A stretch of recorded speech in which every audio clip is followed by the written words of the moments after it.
Welcome back to another episode of the Confused Millennial podcast. We here. And I'm Rachel, your host, and the blogger behind theconfusedmillennial.com. And I'm E, aka Eric, the sometimes seemingly always co-host. He's always the co-host at this point.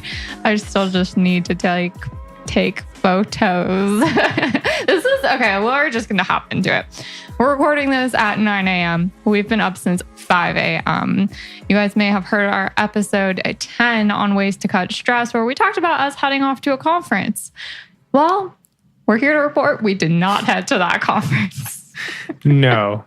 But the good news is that we handled it with not a lot of stress. Yeah, so if you guys heard that episode, clearly you could tell that we were really stressed. Today, we are on very little sleep because, again, up since 5, it is now 9 a.m. And we have spent about an hour and a half in cars going to and from the airport. Oh, yeah.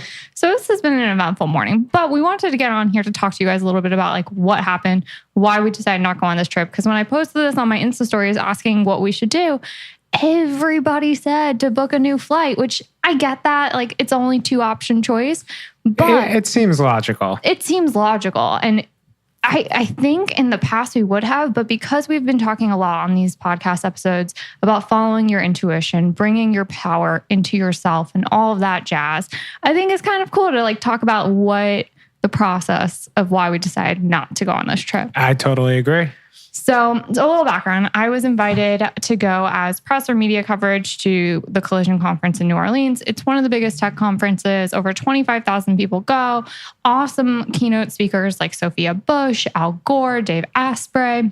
And initially I was like, hell yeah, we're doing it. We got people going with us. We had Cody, who helps produce this podcast. He was coming to set us up with mics and everything. And it was going to be this whole big thing. It was so exciting. The week before, as you guys heard in the last episode, we were stressed, real stressed. I had been booking interviews. I had been running around like a chicken with my head cut off. And I started just kind of getting weird vibes. Yeah, I also think if we go even further back too, I mean, I'm pretty on top of stuff. Yeah, he's way more anal about travel than I am. And for some reason, I could not remember that this day was the day that we were supposed to be going on this trip. I think I said every other day. I would say today's a Sunday. I said a Friday. I said a Saturday. I said a Monday. And for some reason, I just would not register that this was the actual day that we were leaving for our trip and wanted no part of even trying to find out. Yeah, he's the one that's very anal, very type A about travel. And I'm actually the one that's very last minute, fly by the seat of your pants. And it was just total role reversal. Anyway, so this whole week I started getting first of all, I'm not normally stressed about travel. And all of a sudden I'm panicking about, do we have the right equipment? And I'm having a mini meltdown. The day before when we recorded episode 10, I'm texting Cody. I'm do you have all this stuff? And I'm on the verge of hyperventilating. And I'm why am I so stressed out? You were super edgy yesterday. I was so mean to Eric that night because we couldn't figure out, should we bring an Apple TV or should we bring a Roku? And we gave his dad our travel Roku, which has Hotel Connect. And I was I'm going to have to hack the hotel internet and reroute my IP address on my computer so that it maps for my Apple TV IP address. It's a whole thing, you guys. That's another story. But anyway, I can teach you guys how to jailbreak your IP addresses to get your Apple TV to work at hotels. Right, and we did check this particular hotel we were staying at did not have a TV that allowed you to access Netflix. We digress, but that's just a glimpse into the chaos that was my brain yesterday. So, aka a week ago by the time you guys listened to this. Anyway. And so I'm why am I having a full-on panic attack? This is not me. I don't know what's up. That night, as we're getting ready for bed, aside from me continuously snapping at Eric and just being a total bitch, I'm sorry again, by the way. That's cool.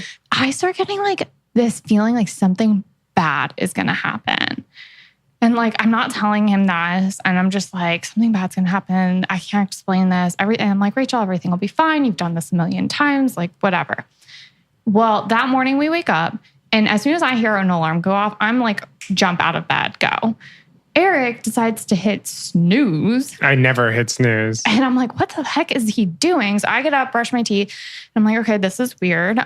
And then we go to book our lift, and our lift was going to take 10 minutes to get to us. Usually takes 3 to 4. Yeah. And so we have TSA pre-check. So we usually get to the airport like an hour before. I know people say that's really close.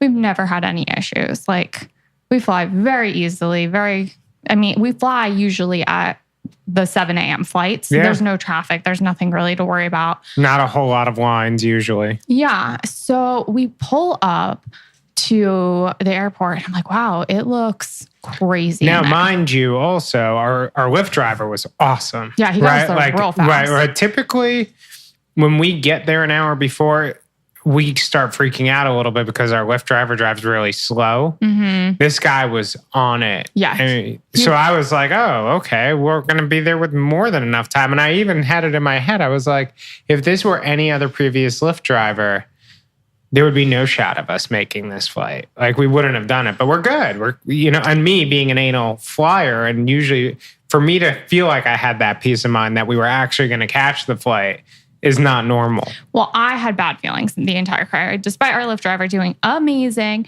I was sitting there, and there's something, I don't know if you guys have ever heard of it. It's called The Violet Flame. It's a book. You guys can go ahead and get it on Amazon. I'll include a link to it in the show notes.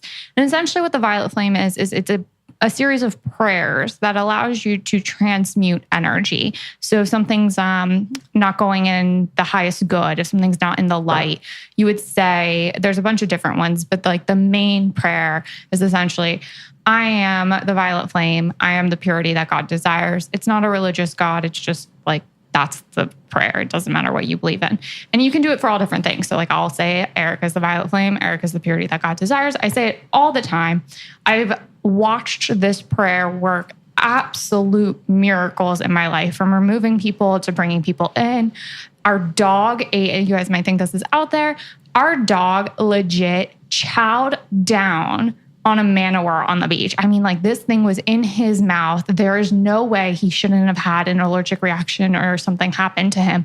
And for an hour straight, I just kept saying, Tucker is the violet flame. Tucker is the purity that God desires. The jellyfish is the violet flame. The jellyfish is the purity that God desires. For an hour straight, as Eric got us to call poison control and got us to the vet, he did not have a single reaction. They were like, he's fine. There's nothing wrong with him. And he was chewing on this thing in his mouth for at least... Yeah, it was like a piece of beef jerky for him. At least 90 seconds. Like this thing was in his mouth. He should have had some swelling. He should have had something. And for him being such a small dog, he probably should have died. And so I literally felt like the jellyfish energy leaving through like my arm of my body. It was really wild. So long and short of it, this has worked for me multiple times. And it's worked for me as well. So as we're in the car on the Lyft ride up, I'm like, I have these bad feelings still.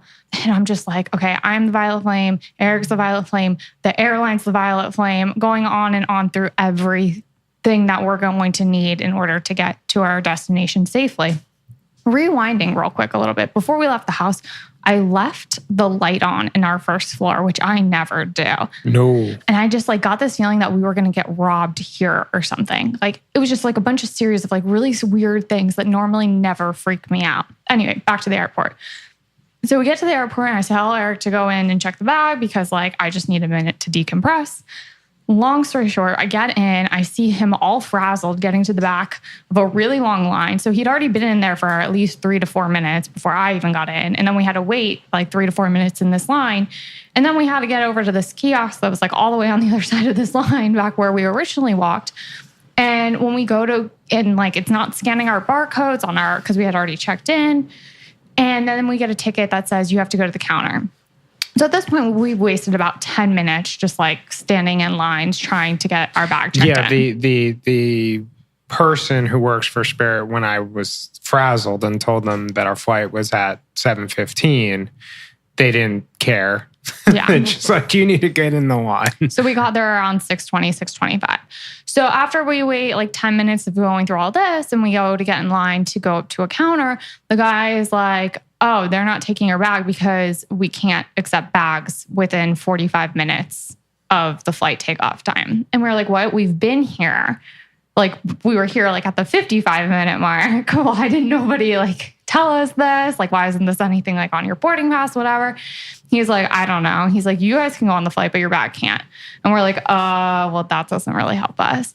And I'm like, well, what do you suggest we do? And he's like, I don't know. Like, just, and I start almost crying. So I go outside and I check the app Hopper, which allows you to see like compare flights really easily. And I'm like, okay, well, we could fly out at 11 o'clock tonight. We could fly out the next day. And I'm like, I don't know if I want to do any of this. So I go back in where Eric was waiting in line. And I was like, this is too weird because number one, we never check bags. We always do carry-ons. Number two, the day before we actually were supposed to fly, we called the airline to see if we could switch our checked bag as a credit to buy 2 carry-ons instead. And it was going to cost us $180 to switch it. And we were like, okay, no, that's just ridiculous. So it's just like the series of events of like the checked bag, not switching to a carry-on, being there in enough time, but not being able to get the service, feeling like we were going to get robbed. I personally felt like our house was going to get robbed. And then I told Eric, I'm like, I don't think we're supposed to go. And then he said, I'll let you take it over. Yeah. and so, you know, when I've flown alone, I've had those sort of, I don't know. I feel like it's normal. I feel like people play like, well, like, oh my God, it'd be terrible if I died, like, and be so sad. And like, you picture like these things, right? Like the plane's going down, but I never take it seriously. Like, I know that's like, it doesn't cause me anxiety. But whenever we've flown together, nothing, no issues, right?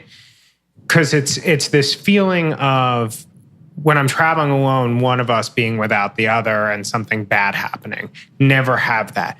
Last night, I had this terrible premonition that something bad was going to happen to Rachel, like physically injured in some way. I saw it on the airplane, but, you know, based on then what Rachel will share, her premonitions have been about this trip. It's not necessarily correlated to that, but it didn't. But something was going to happen to Rachel is like really what I felt. And that's never happened in my life. So when she came over to me, I'm like, oh my God, that's so weird because this is the first time this has ever happened where I had such deep rooted feelings that something bad was going to happen to you when we were actually together. And to no one else around us, not even including me. And I was totally helpless and you were just going to get hurt. Yeah, I was apprehensive. Like I've never had a desire to go to New Orleans. If this conference wasn't there, I don't think I would have gone. Nothing against like the city or anything. It's just because of its rich history and both light and dark magic. I was always just hesitant. Like those were the spirits that I grew up being taught, like you don't play with it. That's like Ouija board level type stuff. So I was always like not particularly interested. And I kept getting these kind of like visions. Like the French Quarter seems like nice to go to at like 7 o'clock, 8 o'clock in the morning to get some Instagram photos. But like we don't drink, we don't do anything. It doesn't seem like the type of scene that I particularly like would like to be in. And so I was like, okay, I don't really want to spend a lot of time there. And anyway, long story short, I follow the Trap Witch, and I've talked about her before on my blog, but she was in New Orleans the same weekend, and she posted a series of 9 photos in like a 24 or 48 hour period. And her Instagram captions are really, really, really long. Like she maxes out the characters in the caption and sometimes has to go into like the first comment to finish what she's saying. And she shared a story about how she was told by her spirit guides not to go into open markets this year. And so they were tired one night, I think it was like Friday night, and they ended up in a mystical shop. They bought a pendulum and they were asking the pendulum where they should go that night. And they were trying to go out and listen to music, and the pendulum kept guiding them home. And it wasn't until she got home that night, she realized like that her spirit guides were protecting her from something. She wasn't supposed to be in the French Quarter that night. And when I read that, I was like, that's kind of like the feeling I've been getting. And I had been getting these like random visions of me getting attacked while I was in New Orleans. And I kept, for some reason, thinking somebody was going to get robbed. Our house was going to get robbed. Eric was going to get robbed, but I was going to get attacked. And so combining all of this stuff together. Yeah. And again, one could say like, listen, you guys are finding all these things. I even think it's weird that I connected with Walla and Shaman this week.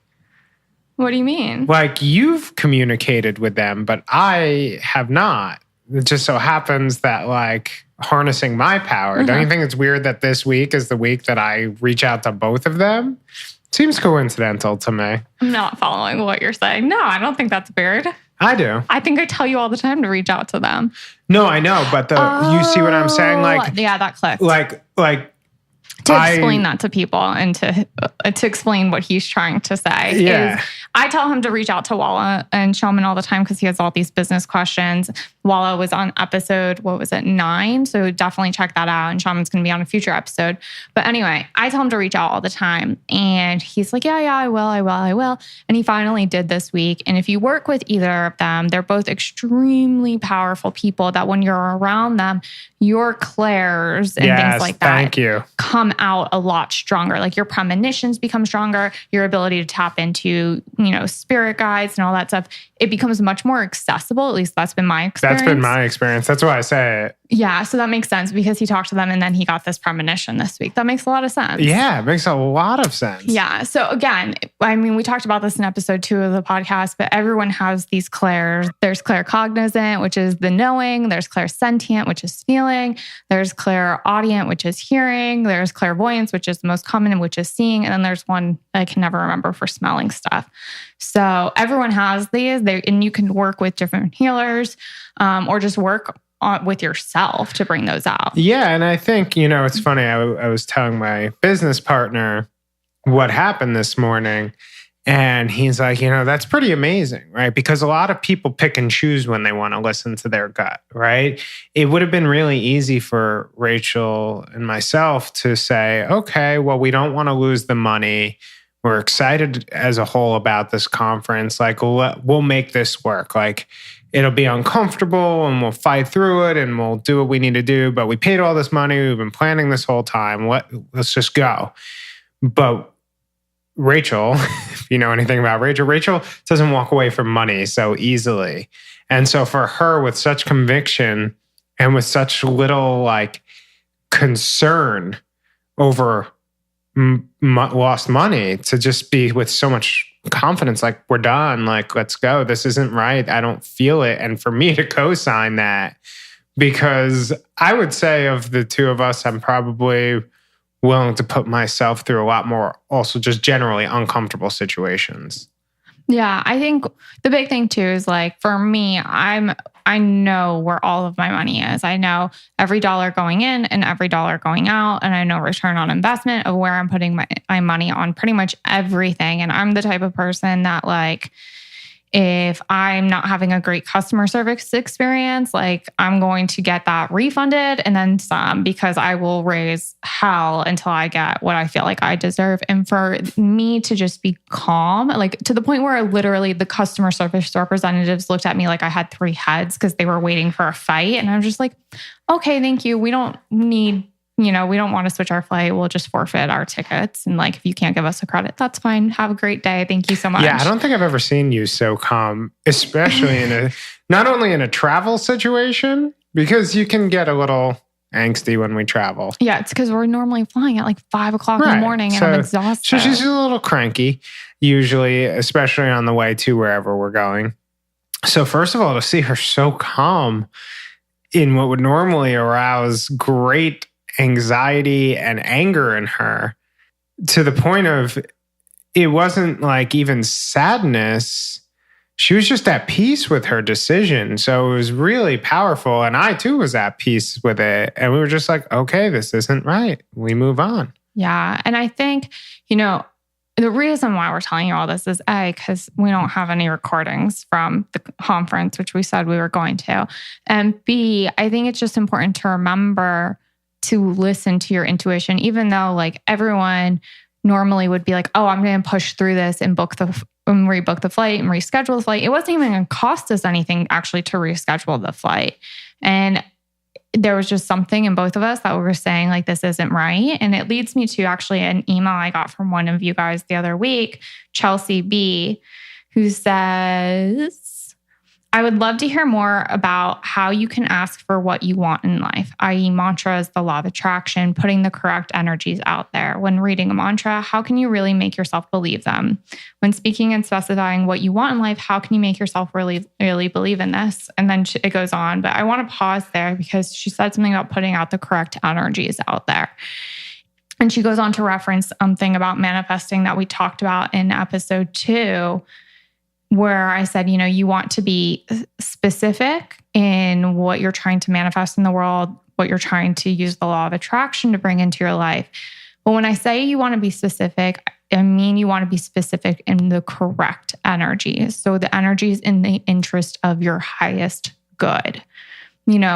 If we were to use our human brain, I'll call it, and try to focus on controlling the situation, where it's like, okay, I need to get to New Orleans because I'm supposed to do X, Y, and Z. And so I'm trying to manifest getting to New Orleans. And if I'm focusing on that as the specific, we're not going to have the right energy there because it's coming from a lack mindset, a scarcity mindset. It's coming from, I need to get this, or otherwise this is all going to be a waste. I will have wasted my energy. But the reason I told the part about when we were on the way to the airport and using the violet flame prayer, it was literally about just transmuting energy into the light, into the highest good of what was in both of our best interests.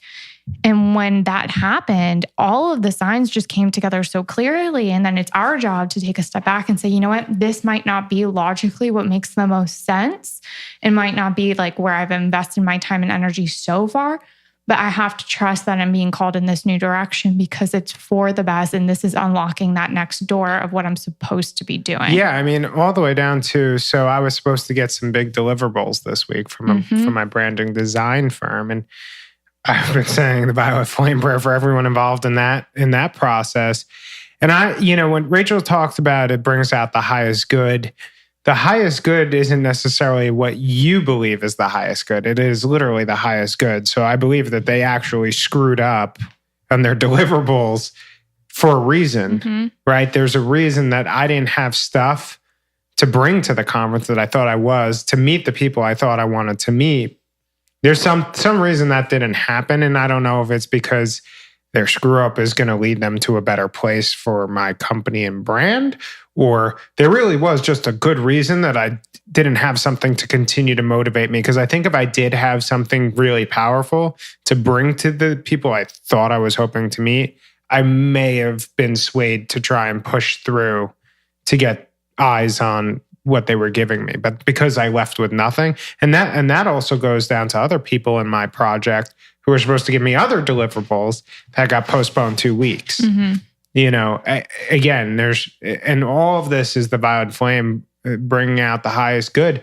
There's a really amazing reason, and that you don't see necessarily when you're frustrated and upset at the time that people are messing up, but there's that reason that it's not happening when it's supposed to. And I don't know what that is. And knock on wood, I hope nothing happens to anyone that we would have been associated with along that way. I don't think so. I think it really had to relate directly with you, Rachel.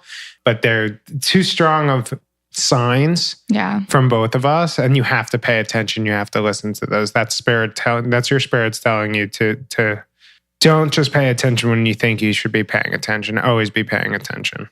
Yeah. And I think, to go back to what she was asking about, how can you really make yourself believe a mantra when you're reading it? I actually don't believe in trying to force yourself to believe in mantras or affirmations or anything like that. And it's funny, I have a blog post about this that's been in my drafts for 8 months, and I really should finish it. But essentially what it says is don't use affirmations or mantras. I'm going to use those kind of interchangeably for this because I think they kind of are interchangeable in this particular scenario.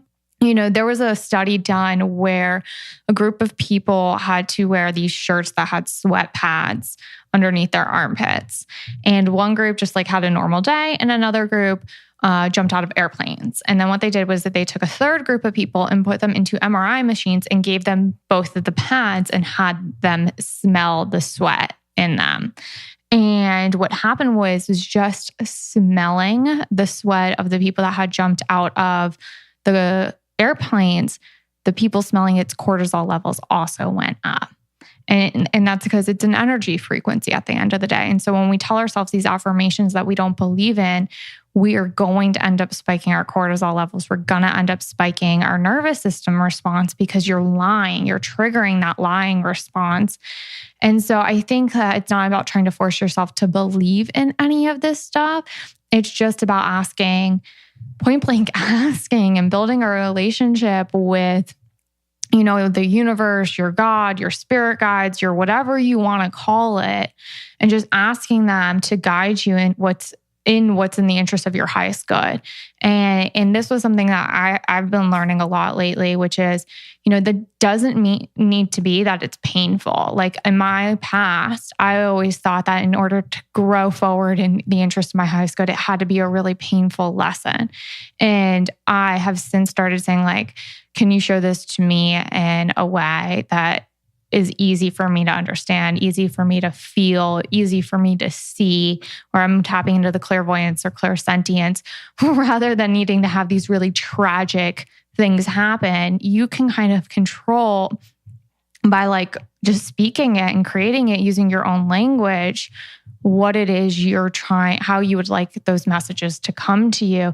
And then it's about being still and listening to them when they're coming, like listening, how I listened to the trap witch and how she was having the same experience. And that's not the first time where, if you guys caught the time where I actually quit shaman school, it was actually, there was a bunch of signs and I had an email in drafts saying I was quitting school. And it wasn't until she did a reading on her Instagram and she was like, a spirit keeps telling you the same message over and over. Listen to the damn message already. And it was just like that all over again when she said that she was guided out of the French Quarter and back to her home that night.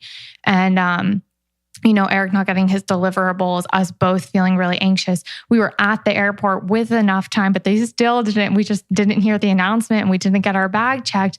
And it was just like so many little things that if we really stuck with what, we thought we should do, we would have ended up rebooking a flight and who knows what would have happened. But because we were able to say, okay, I'm going to let go of the shoulds and just like tune into myself and what's feeling right, I'm going to be able to create my own path. So when it comes to mantras and it comes to affirmations, it's not about what you think you're supposed to or should be saying to yourself. It's just about settling into what feels natural or right for you. And you can say, give me a sign via, and I mean, quotes are everywhere, mantras are everywhere. Give me a sign via Instagram today about what my mantra for the day should be. Go get a tarot deck and go ahead and see what your theme should be and how to work through it. There's so many different ways to use mantras that you're not forcing into yourself, but are just simple tools to start accumulating until you feel more comfortable just trusting and settling into your own intuition.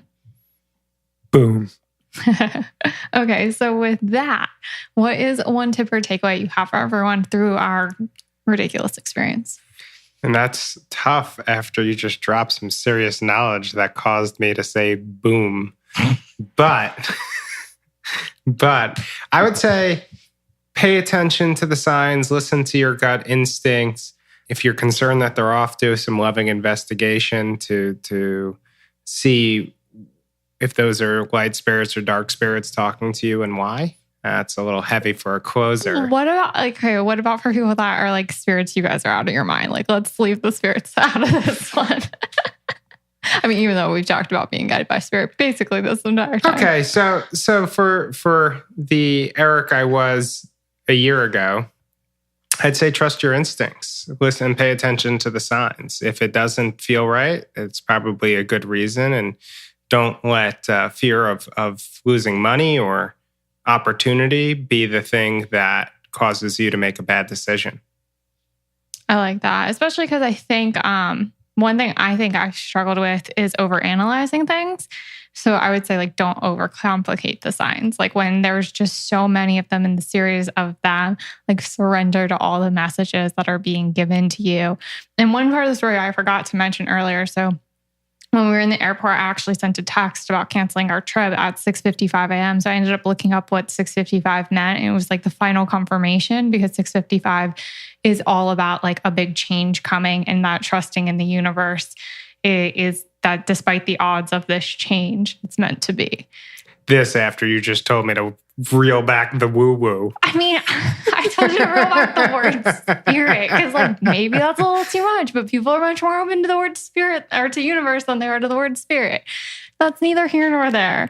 But I'm just saying, like, if you're into, like, getting numbers from the universe and stuff like that, like, the signs can come in all different ways is all I was trying to say. Gosh. Respect. Anyway, so with that, I guess pay attention to the messages that are supposed to be trying to guide you this week. And trust your gut. Trust your gut. You know what's best for you at the end of the day. All right. And so if you guys have a similar story, head on over to my Instagram at The Confused Millennial. I love to hear how you guys have listened to the universe or your gut and how that's worked out for you in the past. And if you like this, like, kind of a story time type of episode, make sure to join my weekly newsletter. You can find it on the homepage, theconfusedmillennial.com. And I usually open up every week with a little bit more personal look into my life, similar to this episode. And that way you'll also never miss a blog post or a podcast episode because I send a weekly recap of everything that's been published right there. And with that, thank you so much for listening, and I will talk to you all next week.